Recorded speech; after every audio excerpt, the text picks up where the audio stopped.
morning. Hope everyone had a happy Thanksgiving. Before we begin, I want to say that our hearts are with the family of National Guard Specialist Sarah Breckstrom, who was tragically murdered last week here in the district. House Democrats are honoring her memory and continue to pray for the recovery of Staff Sergeant Andrew Wolf. This tragedy should never have happened, and will continue to support the investigation on this deeply troubled individual and how they were able to carry out this horrific attack. Now, we'd like to talk about the affordability crisis that is plaguing hardworking families and Americans all over this country. This past week, Americans experienced this sticker shock as they went to their Thanksgiving dinners, as they went to the grocery store, and as they decided to get a jump on buying Christmas presents. In every town, every community, every rural community, the cost of living continues to become more difficult for families to bear. From groceries to clothing to rent and utilities, Americans are seeing these expenses go up with no relief in sight. And not only is there no relief in sight, there's no agenda from House Republicans on how to address this. Donald Trump promised to lower costs on his first day in office.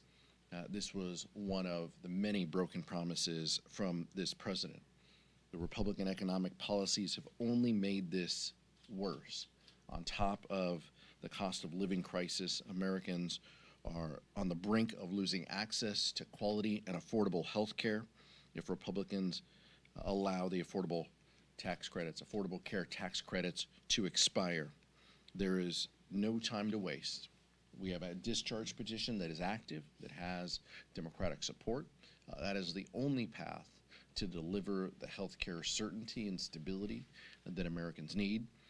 We heard during the shutdown from dozens of Republicans who gave public statements saying that they supported the Affordable Care Act tax credits to their constituents.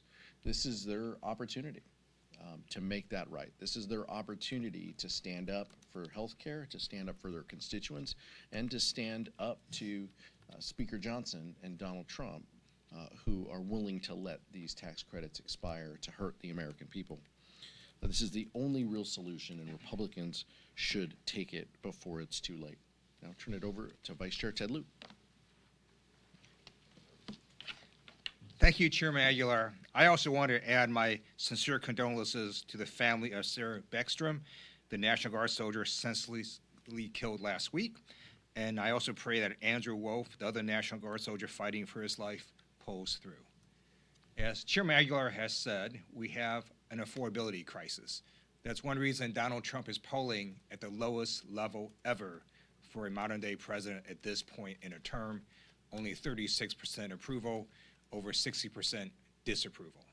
And for folks who shopped on Black Friday, last Friday, according to Salesforce, average prices across all products increased 7%. And then specifically for household goods, prices increased 24%. Things like furniture, appliances, dining, and decor all skyrocketed. And what is Donald Trump doing? He wants to make sure his Great Gatsby ballroom is as big as it can be. Trump and his rubber stamp Republicans are not focusing on the affordability crisis, and now we have healthcare costs skyrocketing, and if we don't extend the ACA tax credits, it's going to mean that millions of Americans are either going to lose health insurance or pay a lot more for the healthcare premiums. Now I'd like to talk about war crimes. Last week, Secretary Hegseth lied and denied media reports that the U.S. military ordered a second strike on defenseless shipwrecked survivors. Then yesterday, both the White House and Hegseth said actually it was Admiral Bradley who ordered the second strike. I served on active duty as a JAG for 4 years and then an additional 21 years in the reserves. And let me be very clear, killing shipwrecked survivors is a war crime. The Pentagon's own Department of Defense law manual on the law of war literally says that, quote, orders to fire upon the shipwrecked will be clearly illegal. The Department of Justice must conduct an investigation into the war crime and hold all those accountable, including Secretary Hegseth. He allegedly said, quote, kill them all. If the Trump administration does not hold the people accountable, I guarantee you a future administration will do so, because there is no statute of limitations for war crimes. And now I have a message for the members of the United States military. Thank you for your service to our great nation. And for those of us who served, we know that we all followed a code of conduct. And part of that code of conduct is to not lie and to accept responsibility. Unfortunately, the head of the Department of Defense, Secretary Hegseth, engaged in dishonorable conduct. He stated on national TV, quote, "I watched it live. We knew exactly who was in that boat." And instead of accepting responsibility for what happened, Hegseth chose to throw Admiral Bradley under the bus. Shame on Pete Hegseth. He is a coward. He must resign. You deserve better. Questions? Michael? Thank you, Mr. Chair. You and the Vice Chair have spoken about affordability this morning. I'm sure this message you heard from your constituents while you were back home last week. But the White House, after some of the Black Friday numbers came out, said that the record Black Friday spending is an indication that some of the affordability sirens that you all have sounded are a little bit hyperbolic, or a little bit, kind of overblown. What's your reaction to the White House? Kevin Hassett was on the Sunday shows this weekend. What's your message to the White House, who's saying, look at the consumer spending numbers, look at how Americans are continuing to spend money, and that's an indicator that, again, some of what Democrats are saying, is kind of, overblown. People waiting in line to get a deal doesn't necessarily mean we have a soaring and roaring economy. It means people are looking for a deal. And so the only way we truly know what the economy looks like is, look, our members of Congress are out in our districts, we're out in our community, we see it, we talk to our friends and neighbors, and we hear from them the affordability crisis that they're in. We hear direct stories from them on their healthcare premiums doubling, and getting notices, and having to think about whether they're going to go without health care for the next year if these premium increases stay. That's what we hear. So, but look, in communities all across the country, people, Black Friday is a tradition to go wait in line and to try to get a deal, to try to get ahead on the Christmas shopping. But Kevin Hassett is in the White House. Just continuing to, perpetuate lies if they use one anecdote as a reason to call for a good economy. One of the things that they can do and that they can control, though, is they can produce real data. They can fund the Bureau of Labor Statistics. They can fund agencies that give us good data so we have an understanding of what is happening with the economy. They don't want to do that. Because they know that the tariffs that they've imposed on Americans are crushing people, and they know that those costs are thousands of dollars that people will face this holiday season as a result of Trump's reckless economic policies. I find it really funny Republicans are making that argument about Black Friday setting records. The reason it set records is because prices increased. That's why, because people are paying more and getting less. And that's why you see consumer sentiment surveys that shows that consumer sentiment has been rapidly dropping. Polls after polls show that American people know that affordability is a crisis, and they want Trump and Republicans to do something about it instead of focus on stupid things. Yeah, we'll get to Tyler, but just one last point. None of the bills, Michael, it's a fair question, none of what we're saying on the House floor, comes back to addressing, this issue. If Republicans were so confident that the economy is in the right place, that the American people feel good, they talk in their morning meetings about wanting to address the affordability crisis. They have an opportunity every week here to put up meaningful bills that address that. We don't have that this week. We haven't had that in months, and their only solution is to do whatever the president asks them to do. Thank you.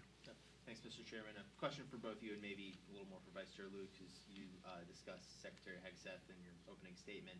but is impeachment for the defense secretary, is that something that should be on the table, and would you guys potentially support that right now, especially if the facts regarding this alleged follow-on strike on the shipwreck are borne out?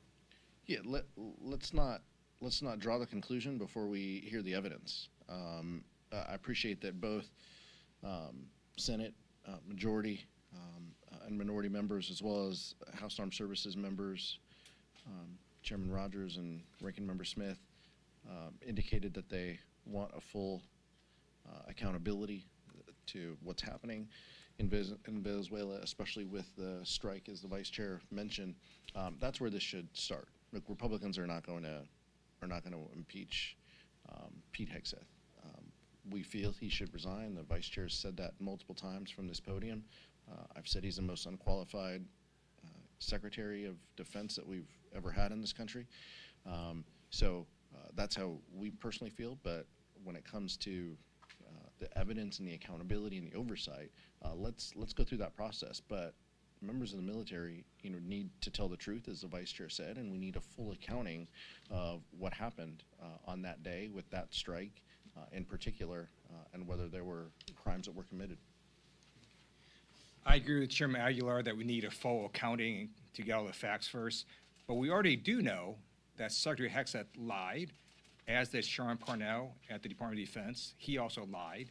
They denied the media reports last week.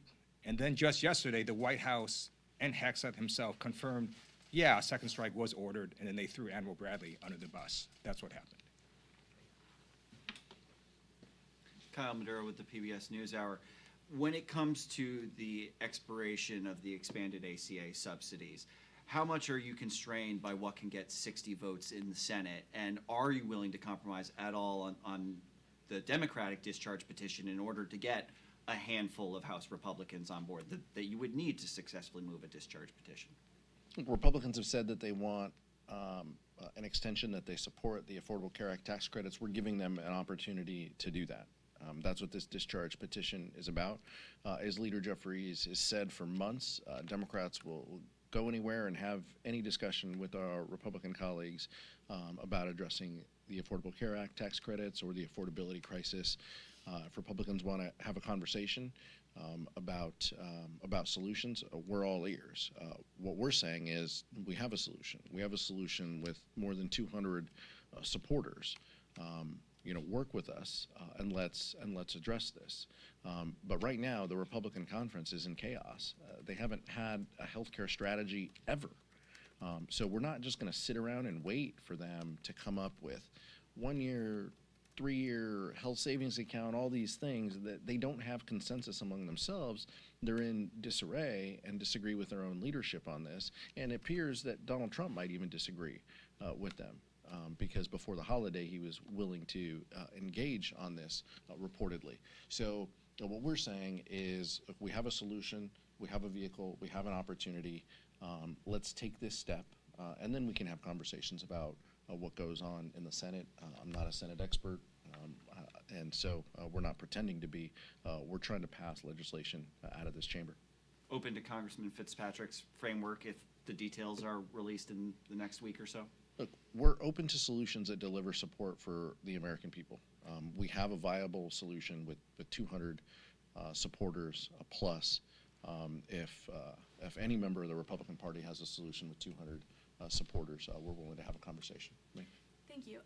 Building off of that question, would you guys consider doing a separate discharge petition on a bipartisan basis for a different proposal like the Fitzpatrick-Swazi one? Look, this is the vehicle that has 200 supporters. If there are people that show that they have 200 supporters on a piece of legislation, we're happy to engage and to talk. But what we're saying is this 3-year solution is the easiest, the cleanest, the most viable to move forward where we are now.